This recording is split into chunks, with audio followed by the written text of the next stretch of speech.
Hello കൂട്ടുകാരെ, ഞാൻ ഇന്നൊരു കഥ പറയാം. ഒരു ആമയുടെയും ഒരു മുയലിന്റെയും കഥ.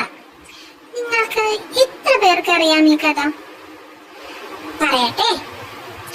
ഒരിടത്തൊരിടത്ത് ഒരു കാട്ടിൽ ഒരു ആമയും ഒരു മുയലച്ചനും ഉണ്ടായിരുന്നു. മുയലച്ചന് വളരെ വേഗത്തിൽ ഓടാൻ കഴിയുമെന്നതിന്റെ വലിയൊരു അഹങ്കാരമുണ്ടായിരുന്നു.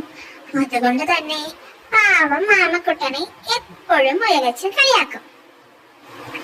അങ്ങനെയിരിക്കെ ഒരു ദിവസം ആമക്കുട്ടൻ മുയലച്ചനോട് ചോദിച്ചു, നമുക്കൊരു ഓട്ട മത്സരം നടത്തിയാലോ?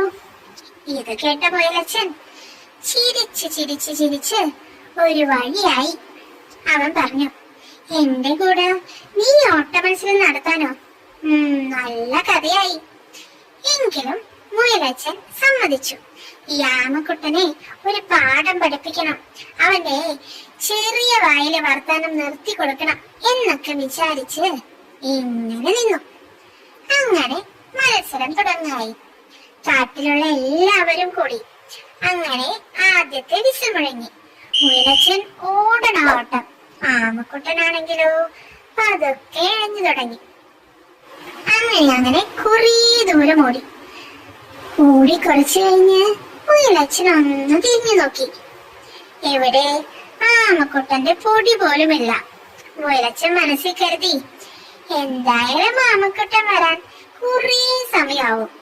ആ സമയം ഞാനൊന്ന് വിശ്രമിക്കട്ടെ എന്ന് പറഞ്ഞ് ഒരു മരത്തിന്റെ ചുവട്ടിൽ ഇരുന്നു. അങ്ങനെ ഇരുന്ന് മുയലച്ചൻ അങ്ങ് ഉറങ്ങിപ്പോയി.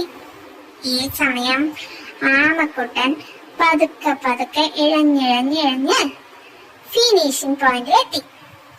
പെട്ടെന്ന് മുയലച്ചൻ ഞെട്ടി ഉണർന്നു. അയ്യോ, ആമക്കുട്ടൻ പോയി കാണോ എന്നൊക്കെ വിചാരിച്ച് വീണ്ടും ഓടി. ഫിനിഷിംഗ് പോയിന്റിൽ എത്തിയപ്പോൾ അതാ ആമക്കുട്ടൻ വിജയിയായി നിൽക്കുന്നു. മുയലച്ചന് നാണം കൊണ്ട് തലകുനിക്കേണ്ടി വന്നു. ഇതാ പറയുന്നത്, അഹങ്കാരം ഒന്നിനും നല്ലതല്ല. അതിന് മറിച്ച് കഠിനാധ്വാനം ചെയ്താലുണ്ടല്ലോ, നമ്മൾ തീർച്ചയായും വിജയത്തിലെത്തും. ഇഷ്ടമായോ എന്റെ കഥ? ഇങ്ങനെയുള്ള കഥകൾ കേൾക്കാനും ഇനിയുള്ള വിശേഷങ്ങൾ അറിയാനും എന്നെ ഫോളോ ചെയ്യണേ, എന്നെ സബ്സ്ക്രൈബ് ചെയ്യണേ.